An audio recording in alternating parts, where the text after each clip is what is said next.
Hey guys, it's Haley and welcome to another bookish video.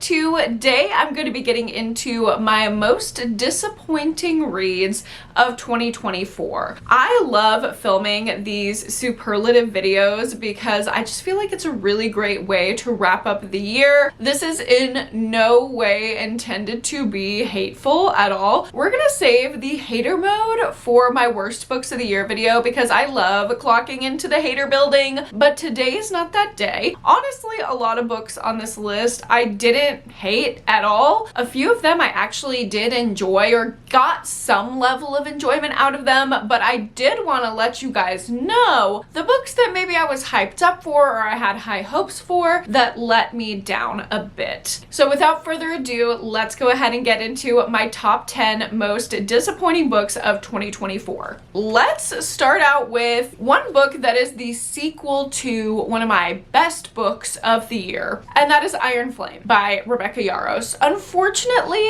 Iron Flame just did not stack up in my opinion. I thought Fourth Wing was so good. It reminded me of being a child, like the cutesy little third grader that I was carrying around my big fat Aragon books. That's what I was taken back to when I read Fourth Wing. And so I was really excited to go into Iron Flame, and I just did not have the same veracity to pick this one up and consume it like I did Fourth Wing. I could not put Fourth Wing down, and Iron Flame just felt a little disjointed, a little all over the place. It honestly felt like it could have been split into two books. It just felt rushed overall, and I know that when this book came out there was some discourse about how quick it had been released after Fourth Wing. I definitely agree with that discourse because overall it just didn't read like it had the same intention as the first. Although I still enjoy it, I think I gave it 3.5 or 4 stars. Like, I really like the story, I like the characters, just the overall reading experience was a bit of a letdown compared to Fourth Wing. Next up we have actually one of my most anticipated thrillers of the year, which was Perfect Little Lives by Amber and Danielle Brown. Actually, this duo wrote my best thriller of last year, which was Someone Had to Do It.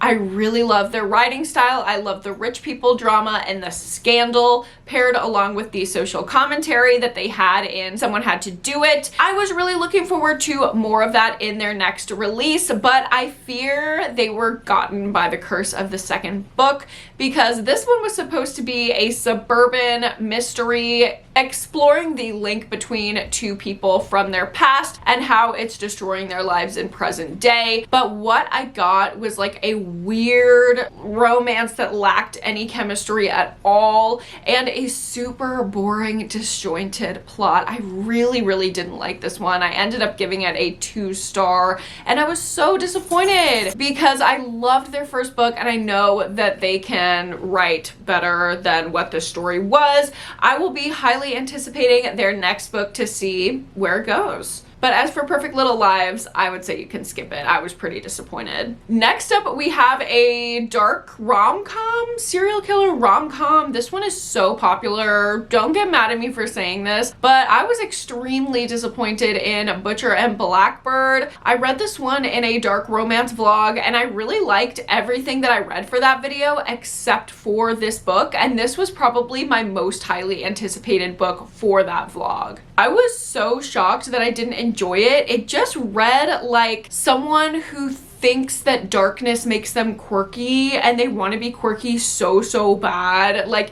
it didn't feel like the characters I was reading from genuinely had a desire to kill. Like, I read a lot of serial killer POV books and a lot of times they feel sinister and dark, and that creates this feeling of like high stakes tension, and I didn't feel that at all in Butcher and Blackbird. It felt like these two serial killers that were in this romance together were just like, another day at the office, like, ah ha ha. And I don't know. I've read darkly comedic serial killer POV books before and I've really enjoyed them, but this one was ineffective for me. There was just a feeling of disingenuousness where I felt like I was forcing myself to get into it, but if I was truly honest with myself, I was not into it. And I definitely won't be reading the sequel or any subsequent book just because I don't like the writing style. As much as I wanted to like the characters, I didn't like them. Let me know if anyone else felt the same way because I feel so alone in not liking this, especially with all the other dark romance girlies really liking this book. I was so disappointed. I don't want to be disappointed. I want to be in the club, but unfortunately, I just don't like it. Next up, we have a literary fiction book, and this is The Pisces by Melissa Broder. I read this one in my Melissa Broder taste test, and I went so all over the board over the course of reading it. At first, I really, really liked it because we're following a woman who is falling in love with a man, and then she realizes that he's a mermaid, and she has to like reckon with that fact. But as her attachment issues were revealed over the course of the book and we started to really dive into our main character's development and arc, I found myself really not liking her, and not in a fun, enjoyable, like, oh, this is a morally gray, like unlikable woman character like Mayfly or something like that. Like, no, she was just a deeply insecure and deeply insufferable person to read from, and I really don't like a lot of the thoughts that she had in her head, so it made the reading experience pretty unenjoyable for me, which was really surprising because I feel like Melissa Broder has a very distinct writing style and a very distinct way of developing characters, and I gave Milkfed and Death Valley 5 stars. They were both the best literary fiction book that I read in the respective years that I read them, so kind of wild that I didn't enjoy this one. I don't know what it was, but I was very, very disappointed by it. Next up, unfortunately, we have one of my Pretty Girl book club picks from this year, and that is The God of the Woods by Liz Moore. I feel like I've kind of raked this one over the coals, so people were expecting it to be in my worst books of the year video. To be totally honest, it's a well-written book. Like, I think this book is well-written. I think Liz Moore is a very intelligent writer, but I didn't enjoy this book, okay? It was a severe letdown for me, and that is why it's not going to be on the worst books of the year. It's just going to be on my disappointments list because I had much higher expectations of this thriller just based on the hype that it was receiving, and also by how much I enjoyed Long Bright River, which was Liz Moore's previous book. In The God of the Woods, we're following what sounds like a very high stakes, intense thriller plot where a little girl goes missing in a summer camp in the 70s and we have to track her down, but that's not the only thing that's going on. This is weird because she's the daughter of the founders of the camp and they've already had a child go missing previously years before. So what is going on with this family? It's going to be rich people drama. It's set in the 70s at a summer camp. It's a missing child thriller. Like, all of this stuff is set up for me to love it. It was just all over the place. It was chaotic. It was confused. I really feel like there was 200 pages worth of crap that could be cut out of this book. It was so disappointing to me because the second that I was into the story and into the writing or feeling connected to a character, we would just get this drivel for like 10 pages. And I'm like, why do I need to know any of this? There were so many perspectives, so many subplots, too much. It was too much. I didn't enjoy it. Next up, we have a book that I was all in for the first half, but the second half is why it is on this list, and that is Tastes Like Candy 2 by Ivy Tholen. I really loved the original Tastes Like Candy book. It is just a straightforward slasher about a bunch of girlies who are doing their final senior year scavenger hunt at an old amusement park, and they end up getting slashed and taken out as they are on this scavenger hunt in the amusement park. It is so much fun. The kills are crazy. It's no thoughts, head empty, fun, whodunit slasher. So I was really looking forward to the second one, and honestly, the first half was phenomenal. I love the direction that it went in. I thought it was really creative, really darkly funny, really self-aware, and I love a self-aware slasher that's like tropey. But then we hit part 2, everything shifted, the entire plot got turned on its head, there was this massive twist, and it did not hit for me at all. I thought it was really hard to read after that. I found myself not wanting to pick it up. It just didn't measure up to what I expected from the first book and the second half of the second book, honestly. So really disappointing that it took that turn, but like I said, I didn't hate the book, but I did think that was a really weird choice and it affected my enjoyment of the book. Next up, we have another thriller, and that is Bad Men by Julie May Cohen. And I love this cover. I love this synopsis. I honestly loved the sound of this book, but unfortunately, the execution just didn't measure up at all to what I was expecting. We are supposed to be following a young murderous woman in this book, a female serial killer POV, which I absolutely love, but the thing is, we only get that for the first probably like 80 pages. And then she meets up with this true crime podcaster that she's obsessed with, and the whole book is taken over by her obsession with this man. And I'm like, wait, I thought we were in for like a man-hating, man-killing book, but we're not. And it wasn't effective in the way of How I'll Kill You by Ren DeStefano, which I thought was so good. It wasn't like that at all. It wasn't an arc for the character, or at least it wasn't an effective arc. It was just like very confused. Our character was hard to get on board with. The pacing was weird. The choices that were made of what scenes to put in were weird. It was just overall a very average thriller experience that paled in comparison to what I usually think of the execution of these tropes, and I was disappointed. Next up, let's talk about Geek Love by Catherine Dunn. This one was another one that was so super hyped up to me, and maybe because of the hype, I was pretty disappointed in it. Again, this is a book that I think is well written. It has a very unique writing style, and the characters are beyond unique. The plot is kind of non-existent, but also beyond unique. Like, this is a very stylistic book that knows exactly what it's doing, and I respect it for that. But the reason why I picked it up is because everyone said like this is the darkest, most disturbing thing you will ever read, and I was like, oh my god, like I'm ready. People also said they were like sobbing and bashing their head against the wall, like they couldn't believe what was happening in it. And maybe I've just rotted my brain when I went through that extreme horror phase and nothing can ever faze me or affect me anymore. But I did not feel that at all from this book. It was really jarringly off-putting to me. I thought it was kind of like gross and uncomfortable, but I would not call it shocking or disturbing. I would just call it like the weirdest shit ever. But it was almost written because of the unique writing style in like a boring way. Like, it read like a classic, if that makes sense. It just had like a very slow pace and a very hard to read writing style, which I guess lends to the discomfort feeling that is supposed to come through throughout the course of the book. But I wouldn't say that it was what I was pitched on, which is like emotional and dark, which are some of my favorite reads.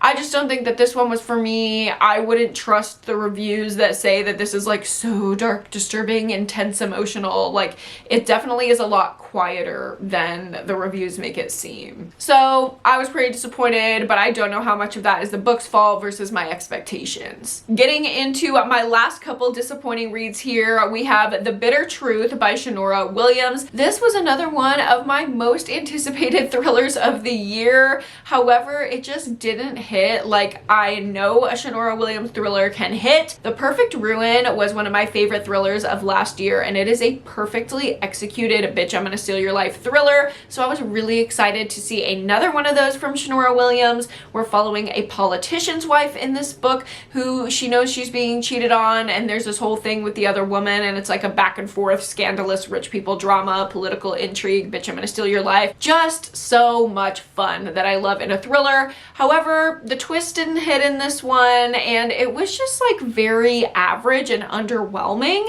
after the lush and shocking nature of The Perfect Ruin, it just was a little bit of a letdown. Again, I don't think this is a bad book. Like I said, it's a pretty average thriller. It was a nice way to like spend an evening reading it, but it wasn't anything to write home about, and unfortunately, because of the high standards set by The Perfect Ruin, I was a little disappointed. And then the last book that I want to talk about on my disappointing list is Off the Deep End by Lucinda Berry. If you watched my Lucinda Berry rating and ranking video, if you missed it, I'll link it up above and down below. If you watch that video, then you will know that this is kind of like the one of just a couple books that I didn't like from Lucinda Berry. Most of her books I've given a 4-star or above. I tend to really like the way that she crafts a psychological thriller with beautiful mental health representation. However, in Off the Deep End, it was so confused. It felt like she was trying to do 1 million things at once, and it didn't come off with the same level of intention and empathy that she usually has regarding very intense trauma and mental health. So I felt a huge disconnect from that, and it was really off-putting to read. I found myself being very disgusted, and I'm gonna get into why a little bit, because I feel like you would need to know going in, because I encountered a massive trigger as I was reading this book, and I felt like it was handled really poorly. It's not that I was triggered that is the reason why I feel like I need to warn people or that I was disappointed. It's more about the way that it was handled, because I can deal with being triggered, but what I can't deal with is when there's sensitive material treated in a way that seems like it's lacking intention. So this will be a little bit spoilery because one of the twists is having to do with this, but I feel like it's necessary. If you want to skip over this light spoiler, I will put a time marker here that you can skip to. One of the twists in this book is that a child that is vexed by the trauma at the crux of the mystery in the story ends up trying to do like a school shooting. And I have a lot of teachers that are near and dear to me in my heart, in my family, and I don't like reading about school shootings. I will read like true content about that. Like, I love the book Columbine. I think it sheds a lot of light on why these tragedies can happen and how the access to weapons is just way too lax, that people with mental health things going on can get a hold of them, and that's a whole other separate thing. But I think for such a serious thing that like I used to think about every single day when I was married to my ex-husband and he was a teacher going to school every single day, I would literally think every single day, I hope that nothing happens to him. And so this is a really real thing for a lot of people, and for it to just be thrown in as a twist that didn't really have a lot of relevancy and didn't really go anywhere and felt like it was more for shock factor, that was really jarring, because that is not who I know Lucinda Berry to be as a psychological thriller author or as a like person who has chops within the mental health field as a clinician. She usually has this great space for trauma and mental health rep, and I just didn't feel that specifically with the school shooting plot line. So that's why I am super disappointed in Off the Deep End, and it's definitely my least favorite of all of her books. So with that, that's gonna wrap it up for my top 10 most disappointing reads of 2024. Needless to say, I don't necessarily recommend these, but like I mentioned at the beginning, I don't think that these are necessarily bad books. I just think the circumstances did not align for me, and they were quite disappointing. So take that as you will. I hope you guys enjoyed watching this video and maybe got some anti-recommendations, or who knows, maybe you heard the reasons I was disappointed and you took it as a recommendation. Good for you. Add to your TBR, detract from your TBR, whatever it is. I hope you enjoyed hanging out. Thanks again for watching. If you liked it, don't forget to give it a like and subscribe to my channel if you haven't already. Thanks for hanging around for Happy Hailey days as we get into the last few days here. And don't forget to go to therapy and read a book this week. I will see you guys in my next video. Bye!